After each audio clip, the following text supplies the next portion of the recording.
Hi everyone, this is Andrew. Welcome to Atomo. It is Friday, March 10th, 2023, and we got a dead bank. Well, this is going to be one of these episodes where I'm just going to talk into the mic, provide some information.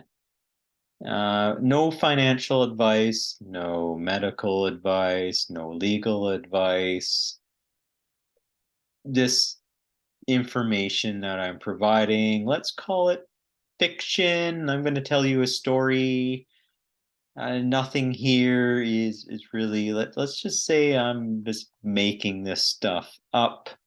So I don't want to get into any trouble here because there's a lot of allegations, conspiracy. But let's say it just tells a really interesting story of you know there's I just want to open with this.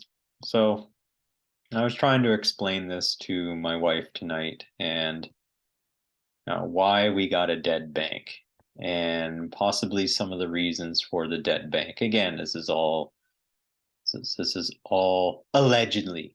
Everything in this video consider allegedly. So I just want to put that out there. Disclaimers provided. Okay. Now, so just to start with the fun thing, I was talking with my son in a set, and I was talking to him like, "Oh, what if I were to create a virus and I were to put a virus out there into the world, but I have the medicine? You get the virus, you get sick, but you need medicine. You got it. Will you take the medicine?" He's like, "My son's 6." He goes, "Okay, yeah. You pay me for the medicine though." He's looking at me like, "Oh, okay. I'm gonna create a virus." And I'm going to give you the virus. I'm going to make you sick, but I got the medicine. You can get the medicine from me. You want the medicine? He's like, "Yeah, okay. Yeah, here you go." I created another virus. I'm going to make you sick, but I got the medicine. I'm going to give you the medicine. You're going to pay me for it. Okay. Yeah. And I said, "What happens if I do that so many times?" And he thought for a moment, says, "You get poor." That was like the best thing ever today. Like 6 years old, and he kind of, kind of got that. But that aside, onto the banks. Um, so if we go back in time to 2019, I believe it was, and uh, Jerome Powell, Federal Reserve Chairman, meeting with Christina Lagarde in some sort of forum I think they're having in Europe. And Christina Lagarde saying, "Oh, we got to do all this stuff for climate change. And have to do. And Jerome, are you going to help us?" And basically, the undertone was, "Are you going to give us money to help fight climate change?" And it's like, "No, I have a dual mandate of unemployment targets and inflation targets. It's my dual mandate." So basically, no, I'm not playing ball. Probably turned as red as her neck scarf. Then, he raised the reverse repo rate 5 basis points. And 2019, and that basically started the early release of COVID out into the environment because, well, it looks like the gig is up. The Davos crowd and the lizard people of the World Economic Forum have been found out by the Federal Reserve and the New York banks. And basically, they, at that point in time in 2019, said, "There's no way in hell that some Euro trash technocrats are going to own us." New York banks and the Fed have basically declared economic war against Europe. Okay, at that point in time. Oh, what does that mean? Well, they because Jerome Powell needed to get through another confirmation, then there was so he had the unleashing of Corona, and it's allegedly that this, and of course there's talk about the lab leak hypothesis. I don't feel that it's a hypothesis at all. I feel like something it was done. But as part of the 2030, you will own nothing and be happy. They needed the coronavirus to be built to a certain point that it was just going to be nasty, like a nasty chimera of a thing. They had to go a bit early because the gig was up, and the Federal Reserve and the change in stance from the New York bank faction decided that, you know what, we're done with your stuff. We're taking our ball and going home, and started to begin the tightening cycles. This is back in 2019. Then the pandemic hit. And so now you had the opening for all these spending bills to, because there's a lot of wargaming that was done to plan for the pandemic. And so the war game was then being executed in real time with the pandemic virus. So things like lockdowns, mandates, um, vaccines, getting digital IDs, and all this stuff that you see if you look at the World Economic Forum. That, okay, they're now trying to, well, of course, and Klaus Schwab brought out a book, The Great Reset, and said this is a time for a great reset. And it was amazing that you can, this thing happens in March. Well, coronavirus is happening a bit early, like in December. So if you think about it from our standpoint, we started to detect it kind of December-ish, January-ish, December 2019, January 2020. I actually caught it early in the day, but I didn't know what was going on. It was a real nasty bronchitis for myself, type that I've never encountered before. And the breathing problems, all that was happening. I was just like, oh God, I got to go to the hospital. If this keeps up for one more night, I got to go to the hospital because this is nasty. I'm glad I kind of saw it through, and it subsided. But yeah, the breathing thing was nasty. But anyhow, um, bygones, bygones. Yeah. So all this spending then comes into play, and of course the Federal Reserve and the central banks have to, well, we're going into emergency mode at this point. I don't think they realized what was happening, that there's this orchestrated effort through the release of the virus to you know to reset our global system, except this happened a little too early. I think it was way ahead of plan. So away we go when we're doing the coronavirus thing, and there's a lot of people saying this is a pandemic and calling a lot of things out. Ah, dumb conspiracy theorist, lab leaks. Come on, can't be so. Well, now there's going to be, as we see, there's a bill passed in the U.S. Uh, House, House of Representatives, unanimous. Everybody voted to have this thing come out. Everybody, no dissension whatsoever.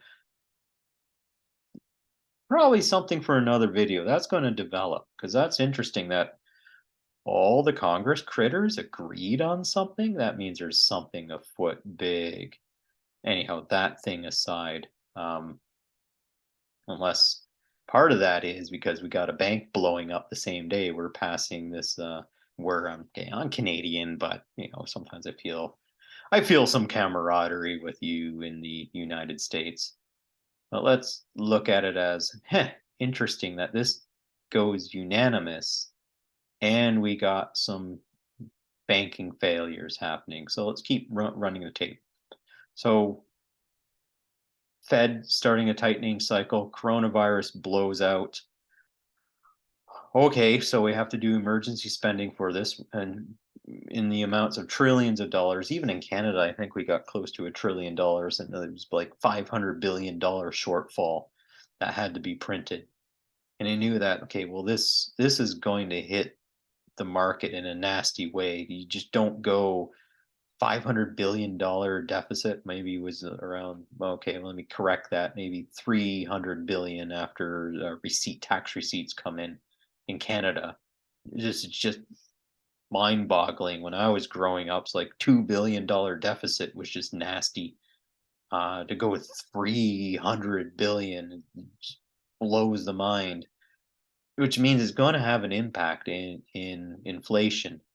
So time passes, and let's say Powell gets confirmed. There's a bit of a fight for that, but that's more details you can find out. But confirmed in 2020, was it? Yeah, before he started the rate hikes in 2022 and the Ukraine war and all that. Some apologies if I don't have my dates all set up. But before he started the rate hike cycle, he got reconfirmed, and off to the races he went. We're tightening. So that makes you want to think, well, all right, well, we don't have demand to pull inflation, meaning we've got a lot of demand that's pulling on a scarce amount of resources. We have resource prices increasing. So why would you start to go through this massively aggressive rate hike regime in a cost push inflation environment? So there's got to be something happening different. Um,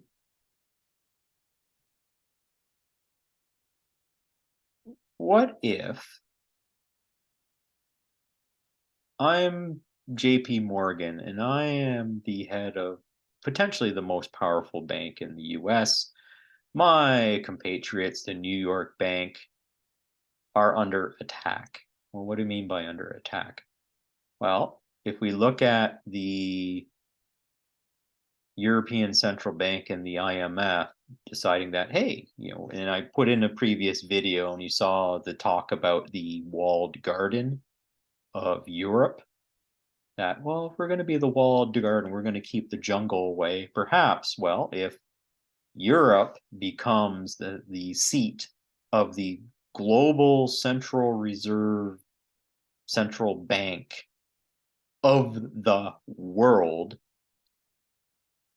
well, let's think about it. That means, part of this is the green stuff, green energy, ESGs, environmental social governments, all governance, all the wokeism and stuff like that, all being funneled through the WF, the IMF, WHO, all these global, in the United Nations as well, all these global cabals that are colluding to create a one world government. And we heard the speech from Klaus Schwab saying, well, we penetrated their cabinets. And, Canada is basically half penetrated.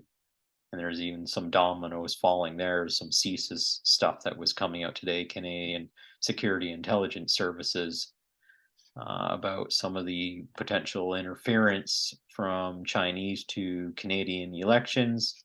Again, putting that as a pin, pushing that aside. You can go check on that. I might dig into that a bit later. Um, Now, if a one world bank government is going to, or governance thing is going to be created, and well, why do we need these New York commercial banks? So, a first thought is, well, the banks, if we're doing this environmental stuff and this green stuff, and you're going to do carbon taxes, the bank going to shrug and say, okay, well, it's just a way for us to gain more revenue. But then when the shoe drops and realizes that, well, it's going to be to the logical conclusion. Well, what is that logical conclusion? Well, we no longer need those New York banks and all that. We'll have this world um, central bank digital currency created. We don't need any of these commercial banks. That's all going to go away. Well, if you're probably the most powerful bank in the world, JP Morgan, and you are the Federal Reserve is is a private organization. It has a board of directors. It has shareholders. Basically, our big banks are your shareholders. JP Morgan was part of the creation back in the day. If you go back to Jekyll Island and the creation of this thing. So here you have, the kingpin, Jamie Dimon, who is now the kind of as the CEO. He's running JP Morgan, and he has an objective to keep his organization in the game. They're not going to give up. New York Bank is probably the most powerful faction in the world right now. They're not going to give it up to a bunch of Euro trash technocrats. So that means the Eurotrash technocrats are going to have to lash out and attack in any way, shape, or form. Given that now what's happening is at this point, we're in 2022, and the Fed rate hike cycle is now beginning. Well, so I talked about cost push inflation and demand pull. And if it's cost push and there doesn't seem to be any economical reasons for it, we have to go to geopolitical reasons. And then what we look at is, well, okay, wait a minute. The European environment is built based on euro dollars. Euro dollars are not euros. They are dollars that are not within the United States banking system. They get offshored and moved. And there's far larger number of euro dollars since 2008, 2009, Bernanke and Yellen printing to support all this stuff going on in Europe. Basically, they're supporting the European emergence of a global centralized government with the whole economic underpinnings and just feeding that US dollars at the rate that basically they're pushing inflation onto the United States population in order to capitalize these other endeavors, which things like Maidan revolution in Ukraine, other color revolutions, so a lot of these shenanigans to reshape world and yeah, it's just shenanigans to do all that stuff. They're overtly funding that to the point where, okay, the New York banks kind of figured out that if we were to just sit on our hands, we're going to get dominated. So Jerome Powell, being private equity dude, he's not an academic. He's basically been in the game, understands it. He's worth what $150 million or something like that. So he really doesn't need the job. He could go and buy an island somewhere, and but I think he's American patriot, hardcore American patriot. He's not going to let some Euro trash take over the USA, so he's going to help. Oh, I've always disliked the Federal Reserve, especially under the Bernanke Yellen regimes, because it made me poorer. Talking about, my son, what I mentioned is, well, if the banks keep printing, then it's very difficult for me to own any assets because I'm just a little person. Anyhow, so what starts to happen is now we see we set up the environment where you're trying to bleed capital out of Europe. So as rates increase in the US, money will flow where it's treated best. So it's going to go. Now, if you're giving me a better return on my money, I will turn around and say, oh, no, I don't need to keep it in Europe anymore. I'm going to take it out. I'm going to move it over to the USA and put it into the US monetary instruments, and are now giving me better yield than the not so yielding European instruments. So, here we go. So you hear the suction pull of money coming out of Europe. And what's one of the primary legal entities that does the WEF's bidding? Well, that's BlackRock. But BlackRock is highly leveraged. And probably there's other groups that are highly leveraged, but BlackRock's one of the biggest of them. So you can basically unzipper BlackRock because they don't have a lot of operating funds. So if they start taking losses on investment because the money, the yield that you're going to get by moving it to the United States and out of potential BlackRock assets is going to put BlackRock in a bad position. And if they have to capitulate their positions, well, then the New York banks can start to take up those positions and pennies on the dollar, which I think is another thing that's being set up. Okay, great. So we continue this when rate hikes are going, pushing. It is causing some distress, but also now how do we say, so if we're looking at this as New York banks versus Davos, means something's going to happen. There's going to be lashing out. I would even think you know, at what point are the elites going to start to eat each other in whatever way that they're going to eat each other? I would think there'd basically be almost assassin crews being sent after these people. But again, I'm not condoning any violence in any way, shape, or form. Again, I'm just creating this as kind of a story time thing. So just, I'm not saying that anything's going to happen. I'm not advocating any violence here. It's just one of those things that you think about is if there's a lot of power being transferred, then you'd think that there'd be deeper shenanigans in what's happening. So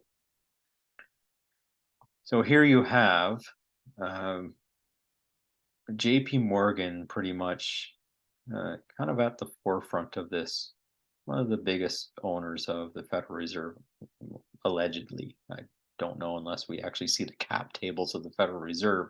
Hence, when Ron Paul was looking to audit the Fed, this is one of the things that they were looking for to say, okay, well, how much assets do they really have? How much gold do they really have? What's the shareholder cap table look like? I don't know if it's completely open, and so on and so forth.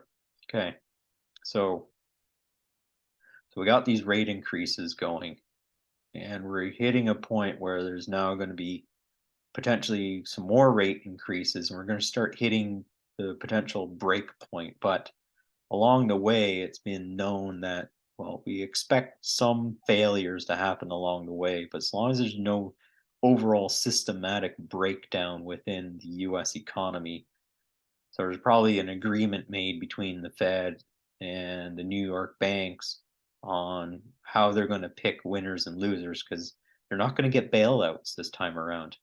Because that's what the Federal Reserve's trying to do, is to close off the balance sheets. Prior to that, Bernanke and company would give bailouts. As you know, the what happened back in that day was something that I guess they weren't considering. And so Wall Street and the New York banks made sure that they were taken care of through government money. Anyhow, I did not like that back in the day because I know zombies got to die.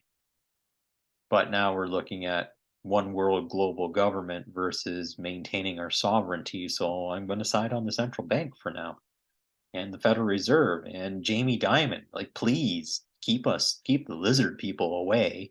Please don't become a lizard person. Uh,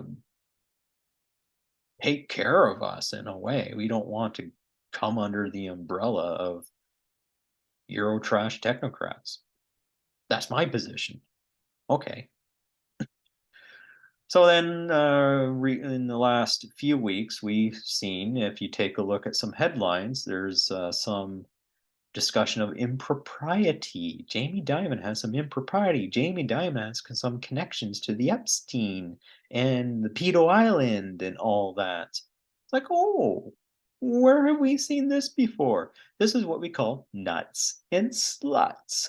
What is nuts and sluts? Well, that's where you take somebody and you say, "Whoa, look at all this impropriety. Look at all the prostitutes that they got, and they were diddling underage kids and stuff like that." And you have this smear campaign start. And so the smear campaign started against Jamie Dimon. Maybe a month ago or so, there were headlines started to come out, allegedly that Jamie had connections to Epstein or there's one of the executives that had some connections. I think they're trying to pull Jamie Dimon down because Jamie Dimon's probably the kingpin behind keeping Davos's WEF, United Nations, King Charles, World Economic Forum, ECB, the Eurotrash group faction. So Jamie Dimon's he's going to be public enemy number one against that faction if he's looking to capitulate that faction. Potentially could buy out whatever's decent in that faction. There's a whole layer to bring the Ukraine war into this, massive layers with that. especially if they're allegedly that actually the New York banks in Russia are in collusion to support the United States to capitulate Europe faster. And when it's all said and done, you're going to see some financing come through the New York banks to Russia and Ukraine in the reconstruction effort, but it's going to be done under the New York bank terms and not European Union and NATO. So put an asterisk on that one and put it in the bank. I'm calling that one right now. Again, money goes to run where money's being treated best. And Russia, love them or hate them right now, they have one of the best balance sheets in the world when it comes to their central bank. They're not doing too bad from a GDP level, so they can fund a military adventure for a while, where the U.S. is in dire straits. Even Powell said that recently. That if we were to do actions now, we can actually sustain the debt load that we have. But if we keep going the way that we keep going, it's going to be unsustainable. And he's basically not getting into the politics of it. That was something that came out maybe a few days ago. Cool. So, all right. So Davos is trying to nuts and sluts Jamie Dimon. Okay. Well, what do you do when you're Jamie Dimon? Well, he can flex. He's got the power. He's got the banks. He can flex. And if he takes his pinky and goes plink, well, what is that plink? Well, today, Friday, March 10th, let's take a look here. The Silicon Valley Bank basically disintegrated. There $173 billion in deposits, of which 151.5 billion were uninsured.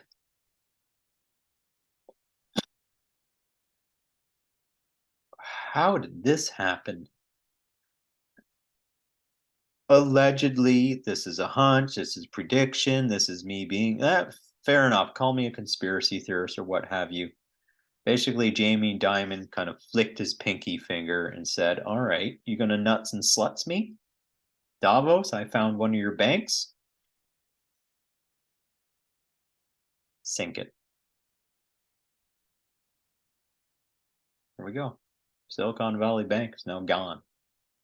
Okay, this is a story. Not saying anything. Nobody's giving me any messages. I don't have any leads or anything on this. I'm just going to tell a little narrative here, and we'll see how it plays out. But basically, you know what? You have a highly leveraged bank in terms of the Silicon Valley Bank. Silicon Valley and all the little lefties and all their fun, Facebooks and pre-Elon Twitter and all these brouhahas going through this bank.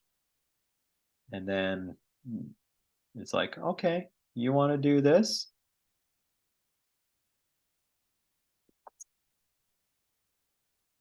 We're going to make an example of one of you.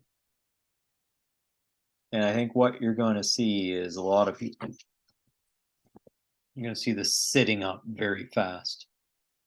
It could be why we're seeing a whole ream of politicians right now in Congress in the USA kind of COVID origins, unanimous, okay, because a lot of little manila envelopes hit the table saying this is what you're going to do, probably coming from the highest echelons in both of the Democrat National Congress and the whatever the Republican one is. Basically, the marching orders came down. This is what you're going to do. And you better be in line with this. Here's how the game plan is going to unfold. This is what you need to do in the voting room today. And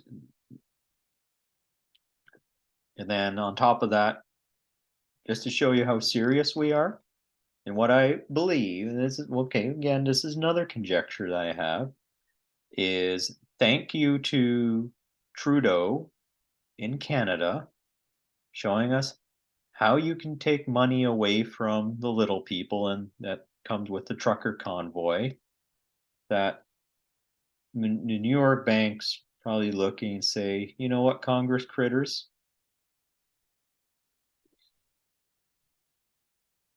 slide a manila envelope saying, boom, and you open up the manila envelope and you look at all your assets and you get a little letter here basically saying, we took a look at all your assets. We know where all your money is. It would be disappointing if these particular assets were to come under question in judicial investigation. And because a lot of these Congress critters have grafted and um, done their shenanigans for so long, that the banks would have records on all this stuff. They got all the transactions. All the private bankers got tapped on the shoulder of the appropriate Congress critters. Because if you're in the game for so long, you got this long, long banking trail. There's a lot of dead skeletons in there. And I could basically put a bunch of manila envelopes on somebody's desk who's a Congress critter who's completely bought and all this stuff. And I could line up a whole slew of assets and say, here's what we're going to investigate. And it doesn't take much to basically buy some judges and to start to freeze these assets. So here's what you're going to do. Again, story time, telling a story. Not saying that this is happening, just telling a story. All right. So, how the heck do you have a unanimous vote on a particular bill in Congress when these two groups are just vehemently ripping each other apart in a culture war that's happening right now? This culture war has got to stop because it's Davos playing the field to start to break apart the USA. Because if the 50 state compact falls apart, where else in the world are you going to get a country like the United States, where you got a beautiful constitution, you got a beautiful way that the whole structure has been framed so that entrepreneurial spirits, innovation, all that stuff can happen? Because even China, with the large amount of population they have, China is in dire straits in their capital markets. JP Morgan just come in and could actually rip out the underseams out of China. They're not as strong as they can boast from a financial standpoint. And if the United States were to stop trade with China, that would be hellish. That would be hell for a lot of people in Canada, a lot of people in the United States. There would be massive price inflation, but it would just almost move China back to a. You're probably looking at massive riots, massive starvation within China. It would probably undo the whole structure that they have there if no longer they were trading with the United States. So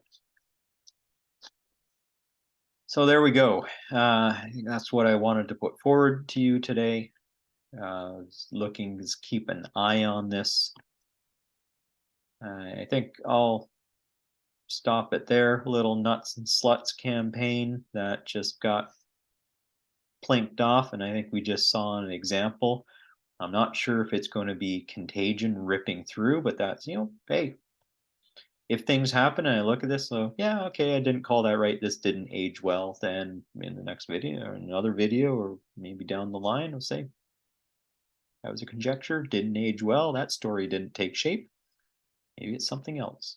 But, well, thank you. Have a great rest of your Friday and weekend.